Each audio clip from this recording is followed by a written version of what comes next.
tech, in non-tech, what all options you have, what are the right ways and what are the wrong ways. You can say which is the right path to follow. Those all are going to be discussed here. You will be knowing about the various options to go, various opportunities where you can get your hands dirty and you can work on it. You can work on developing your skills. You will get a chance to get your questions answered, like what are your myths, what are your thoughts, that if I do this, what is going to happen, and all. Those all are going to be solved here.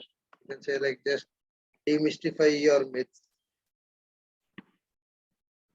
Yeah, so that's a whole lot segment because we recently lot of opportunities are like booming and many of the peoples are like not known within 2 to 3 hours like the application fills out, right? So that's why we are bringing info sessions from various different fields and letting you know what other fields are there in engineering you could also go over, right?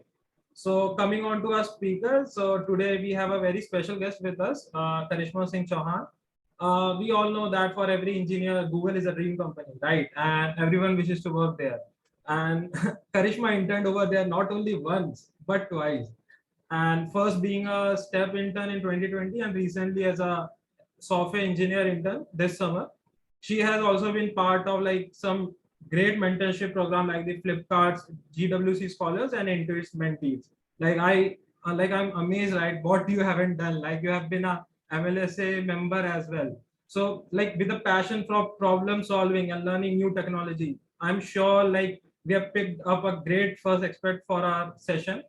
And could you guys believe she is still in her final year, undergrad pursuing BTech in CSE from Indira Gandhi Delhi Technological University for Women, or shortly like IGDTUW, and that's really amazing. Yeah, so very glad for accepting this like invitation within a like short span. But yeah, before handing over to you, Karishma, guys, just join at Slido and just share this code over there 533908 and just drop your like questions over there. So do head over to Slido and in the landing page itself enter this code and feel free to drop your questions over there, and my team will be sharing this link over here as well. Agam, feel free to add that the code and the link.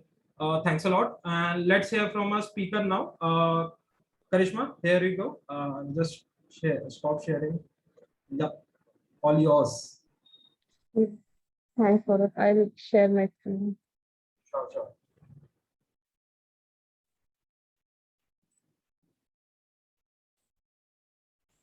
Just a second.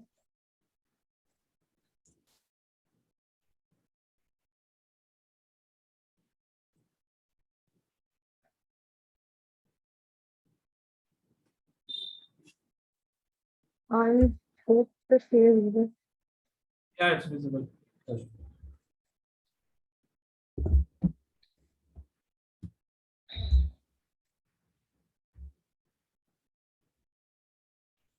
Yes, Yeah, it's visible. Perfect. just a second. I think there is some network issue. Sure, sure. No issue.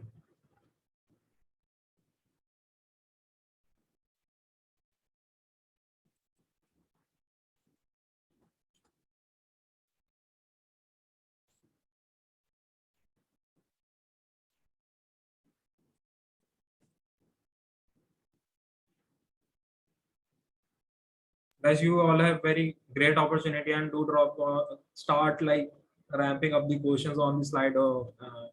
Later on, Karishma will have a dedicated Q&A as well, so you can get your questions answered. Yeah, Karishma. Right. Okay. So first of all, thank you for such a warm welcome, and I hope everybody is doing great.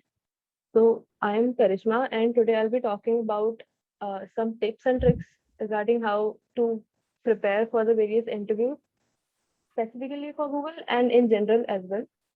So, and I'll be first sharing my slides and talking about those. And after that, if I will take up all the questions, whatever you have, and I'll try to answer all of those.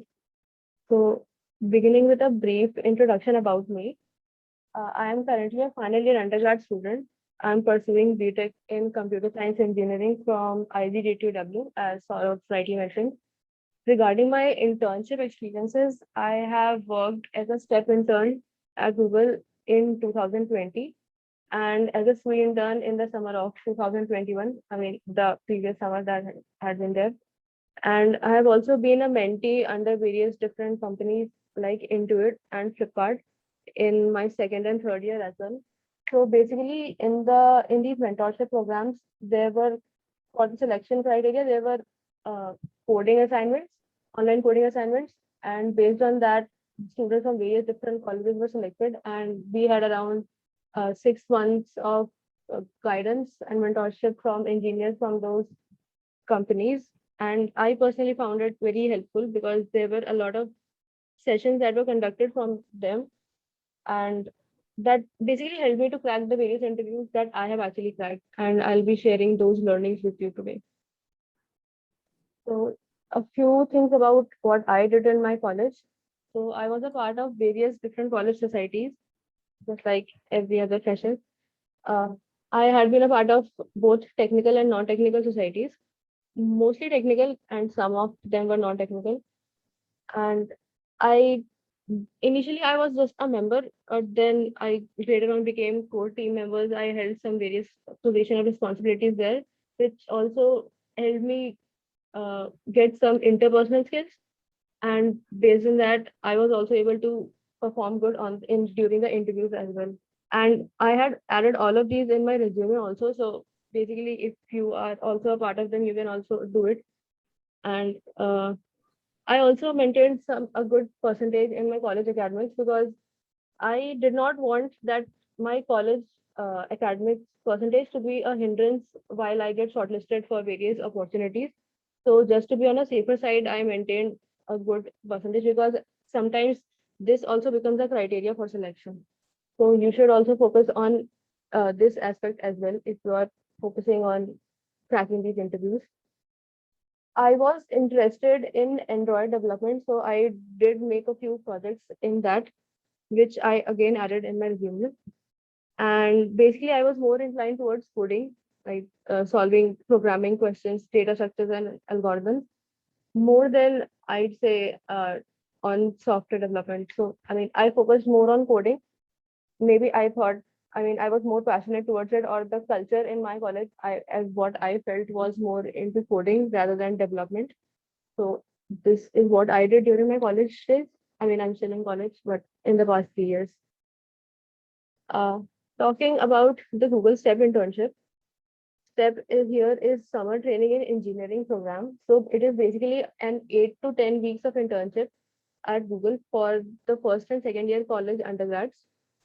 It is a very great opportunity, a learning opportunity for enhancing your technical skills, and you'll get to work on various different projects in various different domains which might interest you and which you might not have worked on before, but you will be allotted your mentors and hosts, and they will guide you throughout the process. And at the end of it, you will feel, I mean, you will inculcate so much more knowledge on all those tools and technologies that you will use, that it will be a very great experience for you.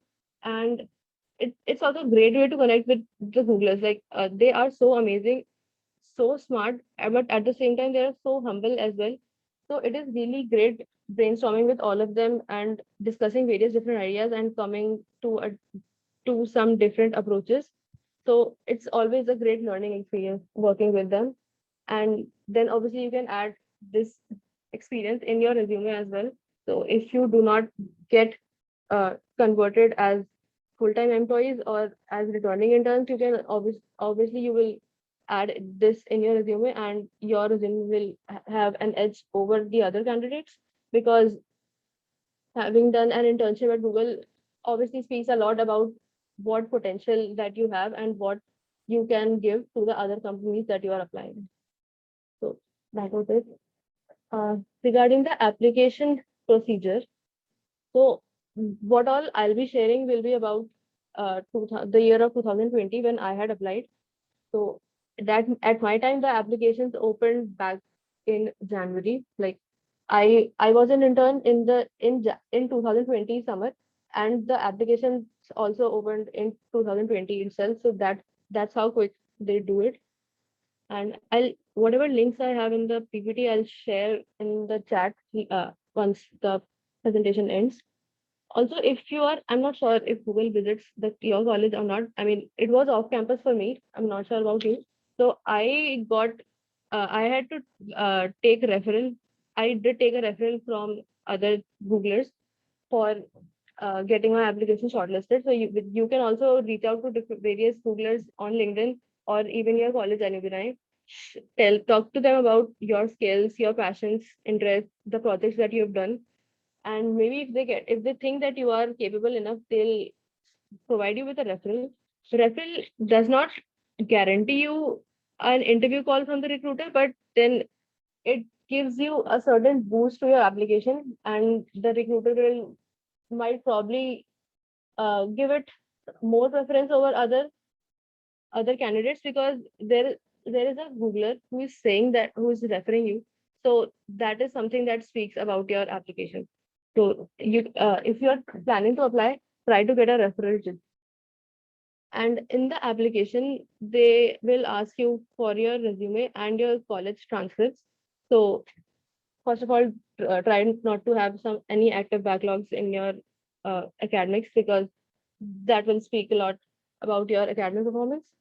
And regarding resume, you should prepare the resume so well.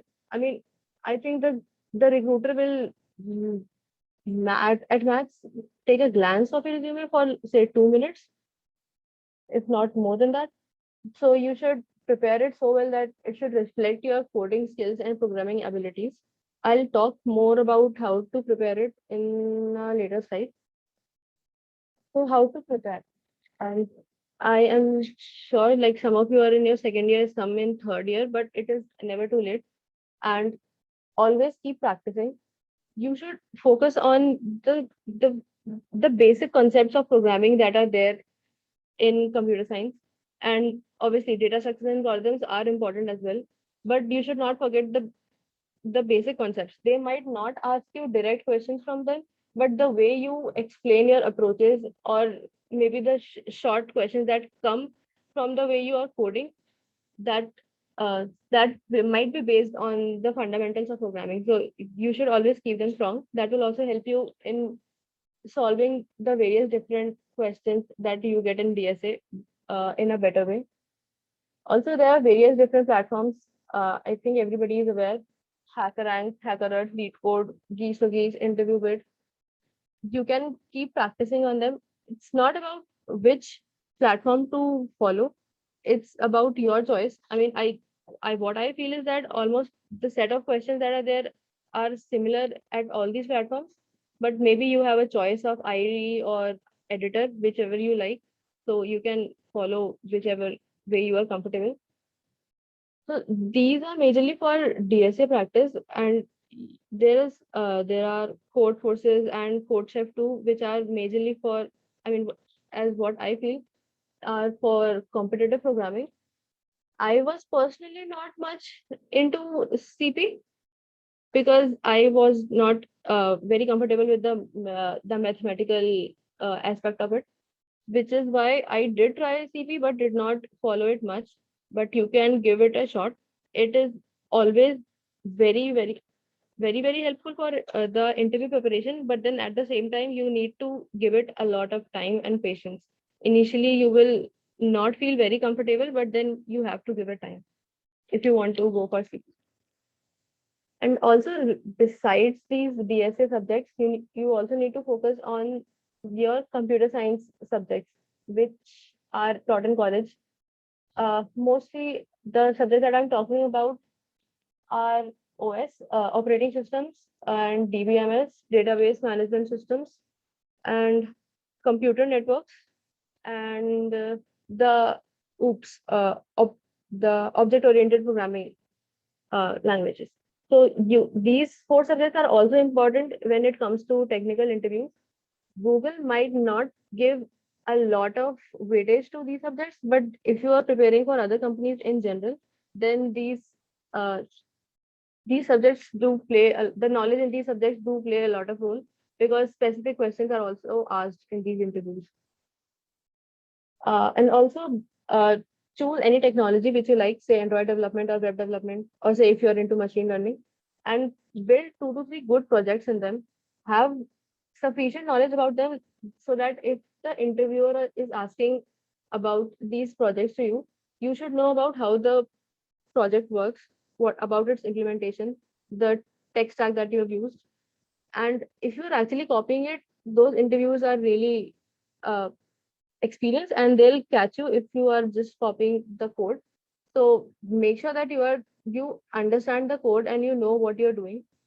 Because if you get caught here, that if the interviewer feels that haven't implemented the project yourself, then it will be a big red flag for you. So you have to be careful in this. And also you should probably consider reading the past interview experiences of whichever company, specifically Google or any other company that you are applying for. It will give you a gist of how the questions are asked, what level is there, and what is basically the structure of the interview. So, so beforehand, it will help you prepare yourself about the interview that you are going to appear. Some tips for your resume. So first of all, make sure that it should be a one pager, because we are all just college level students, and having a resume of more than one page will not speak much about you. You just need to highlight all the main things that you have done. Like if you have done about 5 to 6 or 7 different projects, mention only say the 4 or 5 of the top ones which you feel are more important, because that way the more important ones won't lose the limelight which they should actually get. So keep it one pager only. And as I said, try to maintain some decent academic percentage. And projects are a must on the interview, on the resume, because that is how the interview will come to know about your software development skills. And proofread the resume for sure, because I know I have gone through so many resumes, like my juniors and others sent to me for just checking how it looks, and I find so many typos and grammatical errors there. So kindly check your resume for spell errors once, because if the recruiter spots it, then that again will be a red flag. And you can also participate in the various coding contests, like Google itself organizes a couple of them, like Kickstart, CodeJam, and there's ACM, ICPC, the college level contest. So you can appear for all these online coding contests, and if you get a good enough rank, which you think is good enough, so you can mention that on your resume as well, that you got XYZ rank out of say 10,000 or whatever the number of the strength of the participants. So that will also speak a lot about your coding abilities. So some tips for the interviews, and this the Google interview structure. It is each interview is of 45 minutes, and mostly 2 coding problems are asked. If the problems are smaller or of easier level, then maybe a third question can also be added, but mostly it is 2 coding problems. So basically in an interview, time is a very important aspect. If you do not prepare before an interview by timing yourself, then probably during the interview you might feel that you are getting less time, because in during an interview you are not at your best. You will feel all the nervousness that is there, because although the interview is not really threatening you, but it just feels that way. I have also been there. It does definitely feels that way. So you need to really time yourself when you are actually practicing these coding questions. Don't spend a lot of time on questions. Like when you are practicing for learning purpose, then at that time you can spend. But when you are giving, say, contests, do not spend a lot of time on each question, because at the end, then you will suffer during the interview as well. So keep that in mind when you're practicing, and don't get stuck whenever you get a question. The interviewer is there to help you. It is always a two-way process. You can let the interviewer know that you are having absolutely no idea, but then whenever a question is asked, mostly the brute force approach is at least simple or thinkable. So you can first begin with the brute force approach, which you are getting in your mind, and then the interviewer will tell you or give you some direction about optimizing it. First, you have to try on your own, but if you really get stuck and you are not getting any direction of where to move, then it is the duty of the interviewer to give some hints to you. So you have to be very careful about whatever the interviewer is talking to you. They might be giving you hints about, say, what data structure has to be used, or what say space complexity has to be used in order to optimize the question, and that way you will be able to guess in what direction you have to move ahead. So you need to be very careful about what the interviewer is speaking, and always write well structured code. Do not write like how we write when we practice. Like when I practice, I write anything, these println statements and all of that. But when you are writing in front of the interviewer, make sure that you are coding it properly. The braces are at the correct spaces. The indentation is proper. You also should if you get time, you should write comments that what this particular code is doing, and also write modular code. Like don't be redundant, use different methods if and call the methods in the calling statement if you think that uh, the purpose of the method is getting repeated, and use good variable names. That is really very important. Don't use just like int abc or int xyz. You have to give it meaningful names, because coding interviews are basically a, a look at how you actually code and how you will code if you join the company. So if you have to write production level code, there the syntax and the variable names, the method names, everything that they use are very proper, so that the code is maintainable. Any other person who comes and reads the code should be able to understand what you're writing. So that is how you have to also write when you are when you're writing during the interview. And you will be able to do only when if you also practice it when you are during your practice time, basically. So keep these points in your mind, and always think out loud during an interview, which means that whatever thoughts that come to your mind, you might think they are right, you might doubt yourself, but keep speaking and keep communicating to the interviewer, because that is how the interviewer will know what you are thinking, and like what approach you are thinking and what not. So based on that, the interviewer will be able to help you or provide you with hints. So this is really important, to let the interviewer know what you're feeling. Don't let that awkward silence be there. Obviously, I understand that when you are coding, it is difficult to speak simultaneously, but you need to practice. I mean, it's not that you have to keep speaking all the time. You can maybe write some segment of code, then explain it, or ask the interviewer that should you just write and explain it later. It depends on the interviewer as well, and the flow of the interview that is going on. So you just have to keep asking and talking to the interviewer. And obviously, if you get stuck and you don't understand how to proceed, ask questions from the interviewer, and don't think that they will judge you or give you negative points. If you don't ask, you will not be able to go anywhere. Maybe if you ask questions and they give you hints, and that is when you are able to understand to how to crack the question, and you are actually able to solve it. So you actually get some points. So that is always helpful. Keep asking questions from the interviewer, and you also have to ask clarifying questions. Like the interviewer will give you some, say, a very generic or open-ended questions and leave it to you to that you should ask them other clarifying questions. Like they have given you that this is an array and it will contain numbers. So it is on you to ask him or her, to ask them basically, that whether this array is sorted or not, or whether this array contains just integers or negative numbers. Integers in the sense positive integers only, or negative numbers are also there, or fraction, or the data type is integer or say fraction, I mean double data type.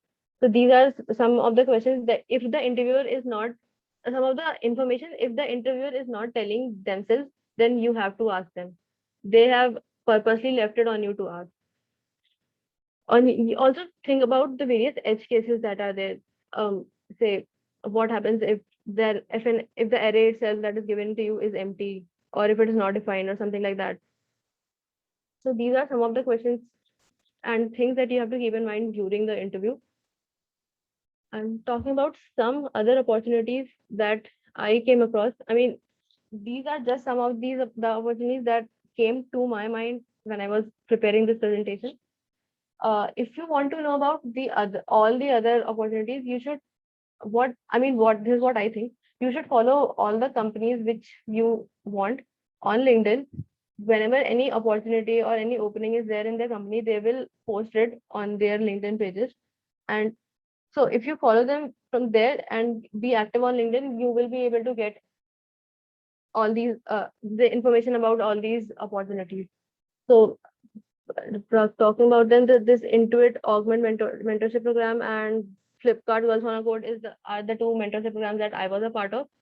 And then Microsoft also organizes a mentorship program for, I think, second year students, second or third year, something like that. I mean, I was not a part of that, but you can always try to check and follow these. And this Microsoft Learn Student Ambassador Program.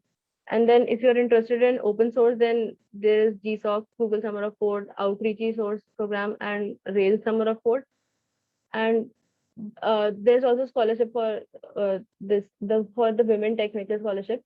And the other various online coding contests are Kickstart and Google Code Jam, Facebook Hacker Cup, and ACM ICPC contest.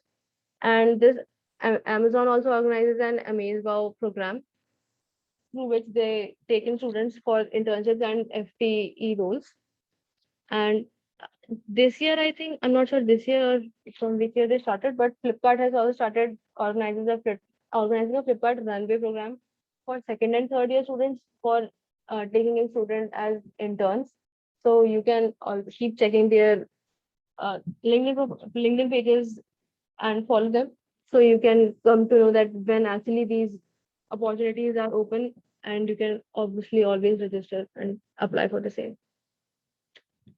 Lastly, I'll like as some piece of advice, you can say from my side, I'll say that always keep practicing. Initially, it will be difficult.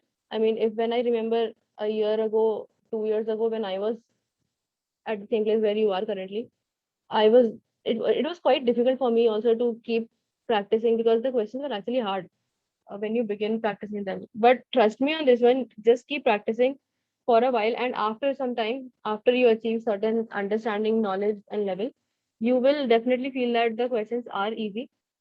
So it's always about the hard work. The more you practice, the more you get to know. And never be afraid of any rejections. I mean, whoever you see on LinkedIn, or if you're seeing me here, uh, we all have our own rejections. I mean, I did get all of these achievements that as Saurabh was speaking, but I also have my set of rejections. So, and that's fine. That's completely fine. From all these rejections, you learn what you do not know. Then you work on that, and then you get the very next opportunity that comes to you. So rejections are always fine. Just don't be disappointed or disheartened because of them. And always give mock interviews. Like whenever you have any technical interview coming up, before that you can give mock interviews. Maybe practice with your friends itself. Like you can take their mock interview and then give with them. So basically, both of you will be able to practice that way. And as I spoke before, time yourself whenever you're practicing. You should know how much time you're devoting to an easy level, medium level, or a hard level question. So you can tweak it accordingly. If you're taking more time, say if you're taking 1 hour to solve one medium level question, then that's how when you know that you are actually taking more time. In an interview, you will not get 1 hour for a medium level question.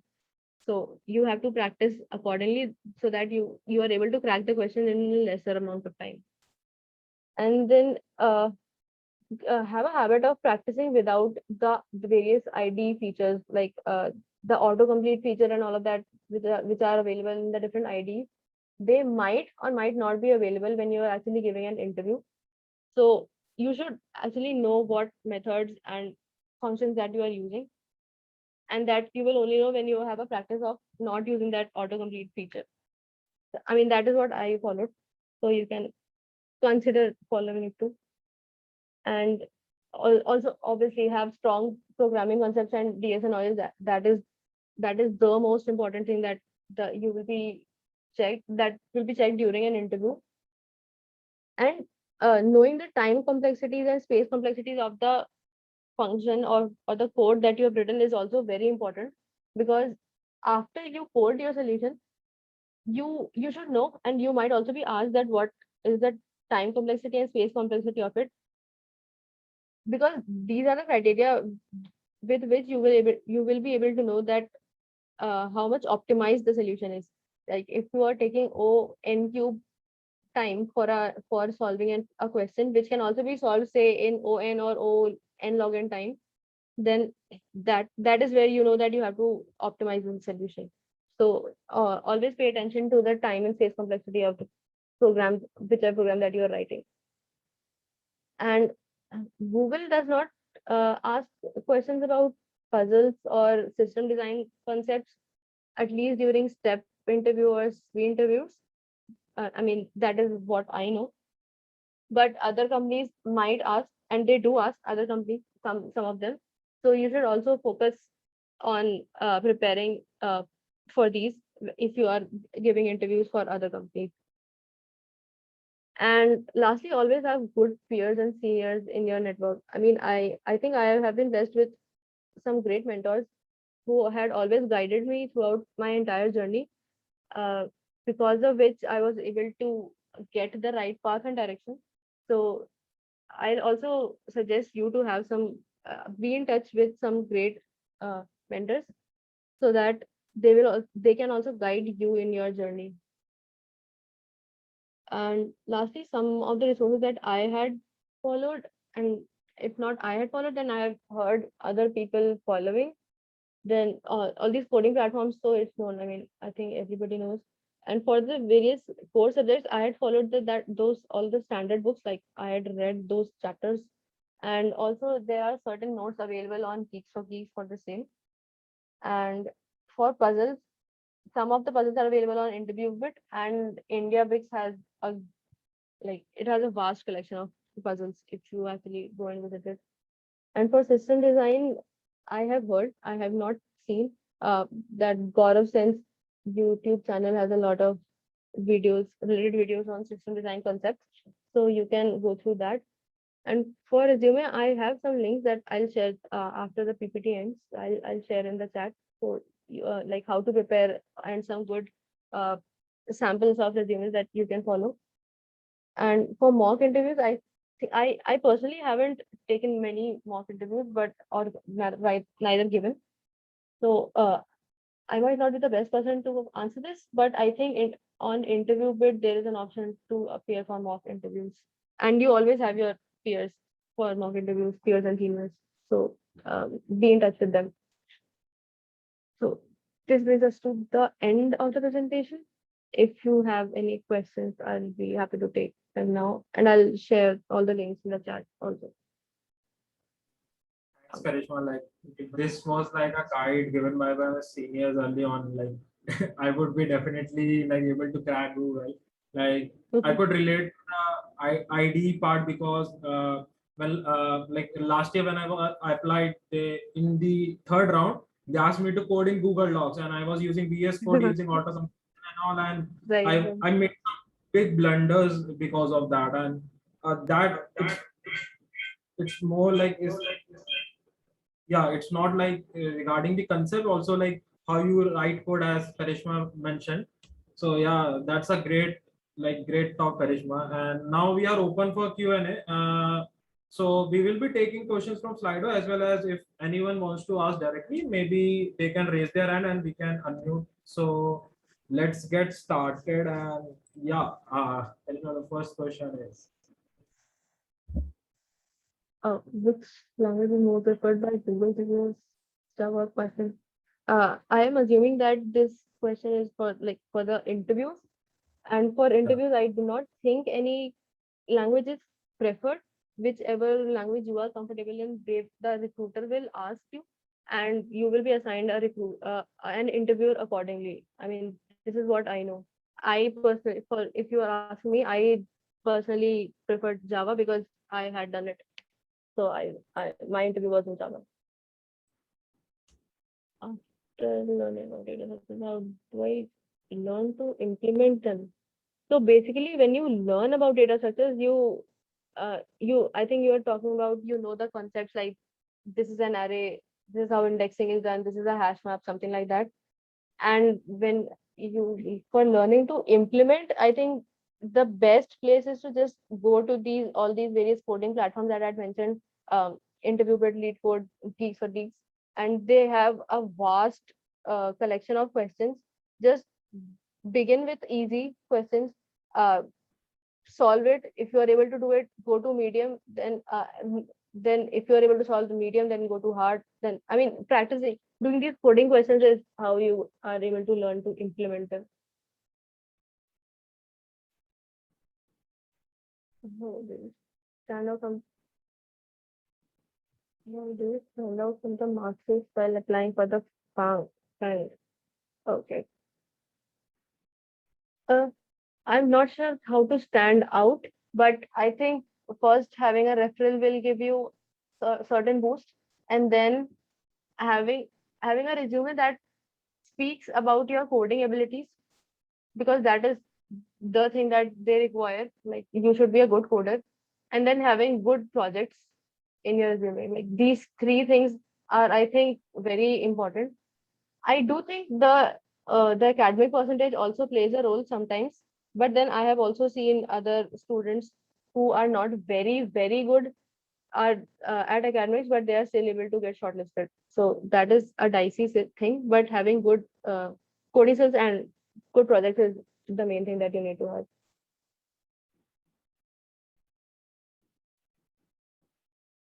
Yeah, why the answers that must be the non-CS students also have to study CS subjects for the college.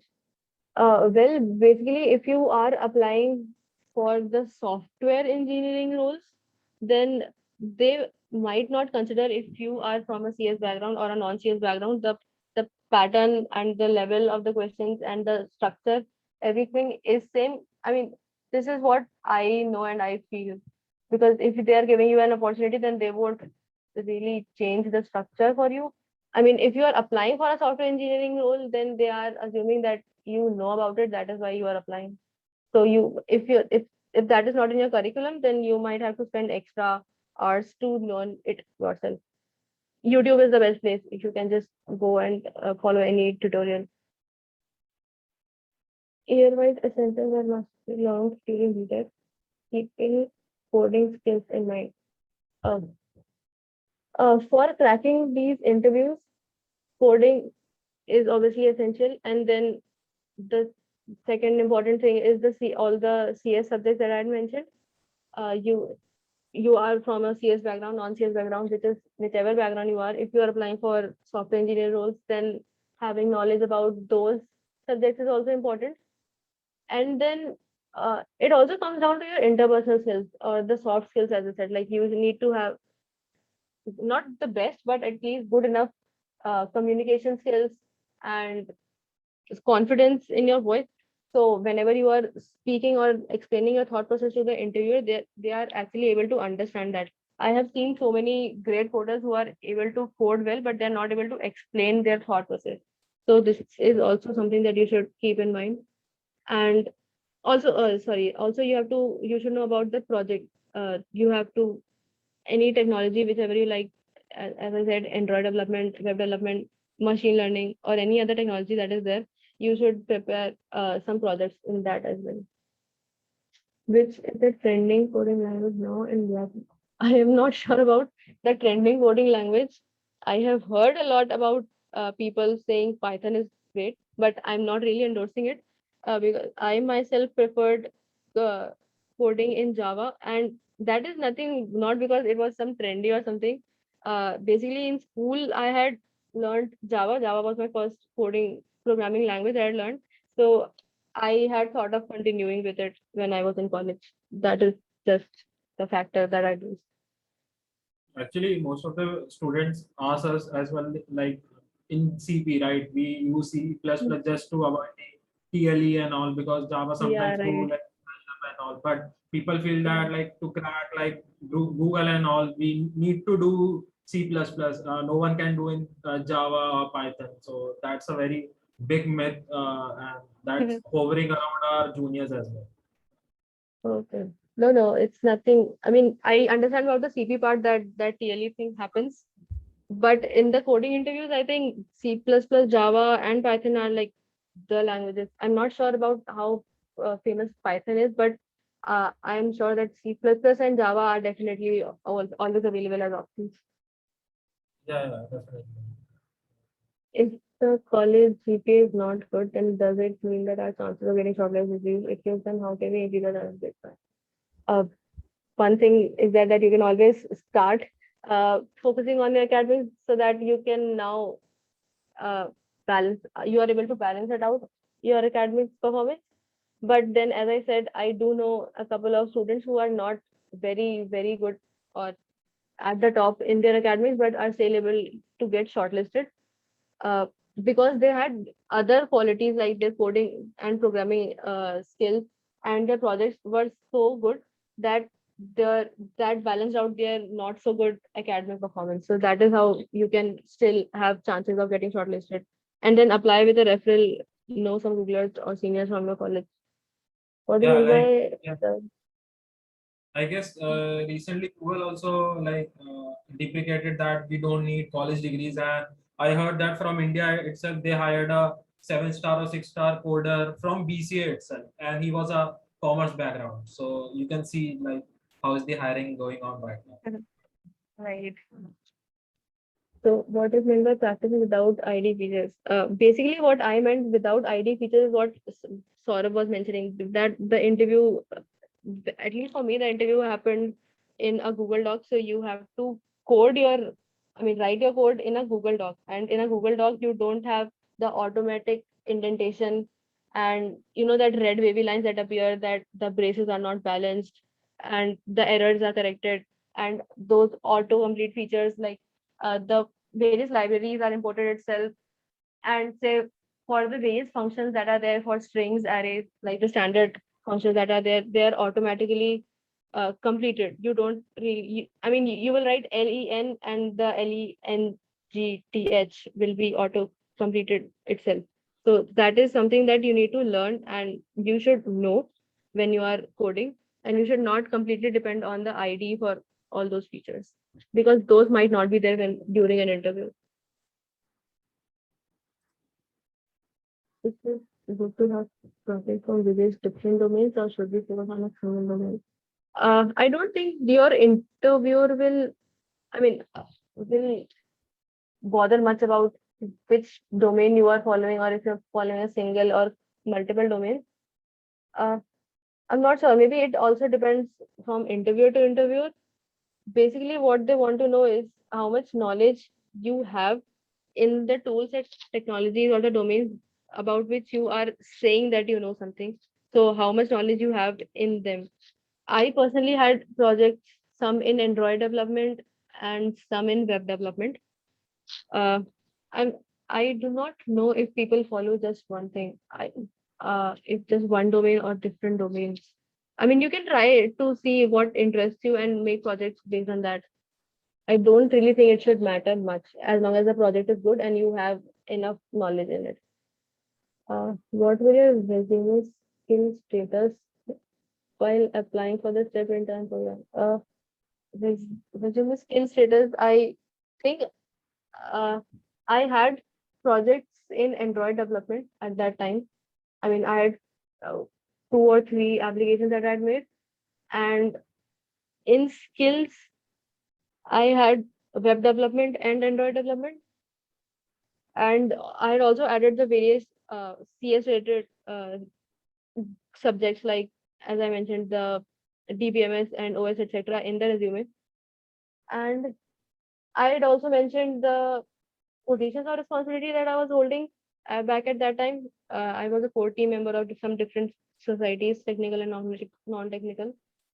So I think majorly these were the things that I had uh, that were there in my resume at that time. And also, I forgot to mention that when you are including projects in your resume, you can also consider adding their links. Like maybe if you have uploaded your projects in on GitHub, you can add its link in the resume, so that, I mean, that might stand as a proof that yes, I mean, that is not a lie and the project is there. As I mean, the project is implemented by you, something like that. So if you can do include the links as well. Anything unique you feel about uh about what? That's a very open-ended question. I think anything unique I feel. I mean, I think that I had a lot of rejection, not a lot, but I still had a couple of rejections. And I think just before the various mentorship programs that I had been selected for, I got rejected for a couple of them. But maybe I did not take that as a disappointment or as a step back in my learning journey. And so basically, my hard work and perseverance are something that I think played a good role uh, for making me who I am. So you should always keep working and just don't stop practicing. Karishma, could you shed some light regarding like people like generally nowadays because of the like the competition of getting into so many mentorship programs or cracking internship, people don't think to invest their time in like college communities or societies, right? But as you also know, during the placement, it all changes a lot. Like we see people who are very active in college, participating in various things, but doing consistently doing coding. They get into very good companies, but those who are very into like coding and all and were in silo working, they aren't placed very like good companies. Could you shed some light regarding that to these students? Yeah, right. So that is the main thing when it comes about the various interpersonal or soft skills that we had. Like, if you are a part of a society, I mean, I'm not saying that be a part of all the societies and be very, very active there and just leave coding and everything. But if you are a part of it, you learn how to talk to people, network with others, and connect with them. And basically, this is important when you are there in during an interview, like face to face or in a interview with an interviewer, and not the online assessment. Online assessment you can give even if you don't have these interpersonal skills. But when it comes to during an interview, you need to communicate and explain them and talk to them. And if even if you're talking to them and but the interviewer is still not able to understand what you are saying, then that is also a red flag for you. It's not the interviewer's fault that they are not able to understand what you are saying. It is that will be counted as your fault. And you will learn how to speak well and get confidence in that when you actually talk and communicate with people. And being a part of some societies helps you in that. So I think that is one reason for what sort of you had mentioned. Yeah, that's like very greatly explained by you, Karishma. Like Tushar, I guess, yeah, you could unmute yourself.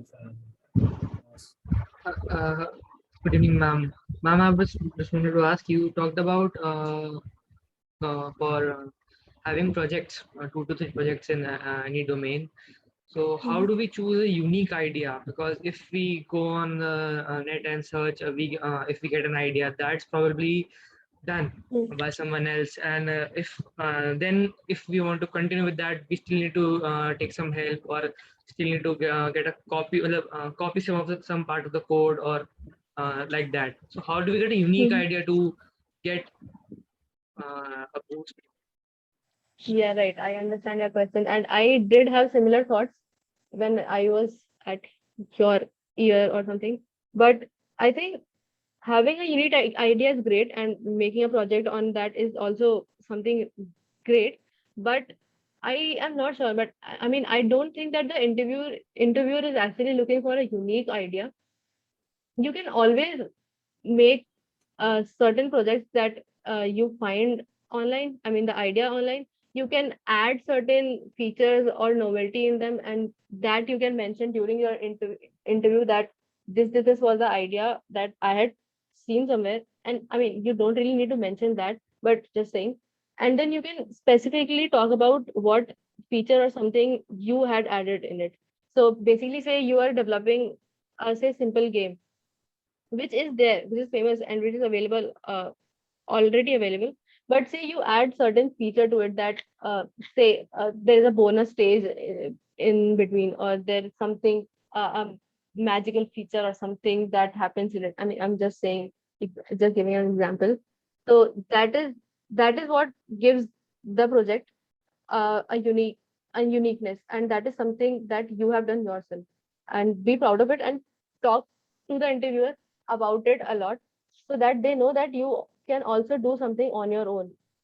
And basically, even if you do some project that is already implemented, the interviewer will check you on the knowledge, on the implementation knowledge that you have about it, on the tech stack that you have used, and why did you choose a particular tech stack and why not something else. So if you know about all of these, and if you know about it properly, that the interviewer will be able to judge when they will ask you questions and the way you answer it. I think the interviewer should be good enough. I mean, at this stage, this is good enough for you to have. And I hope that answers the question.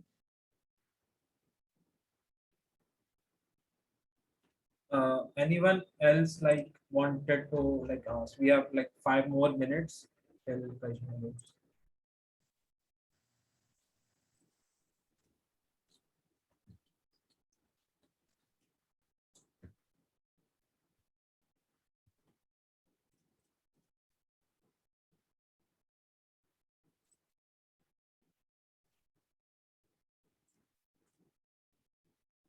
By the way, the posts from LinkedIn that I'm sharing, there are not like the people that I know personally. They're just some posts that I came across when I was making the presentation, and I've had it done. And you can check it in the messages that I'm sending.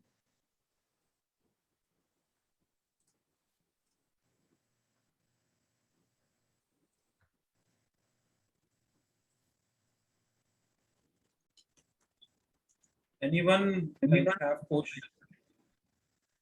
That would be great.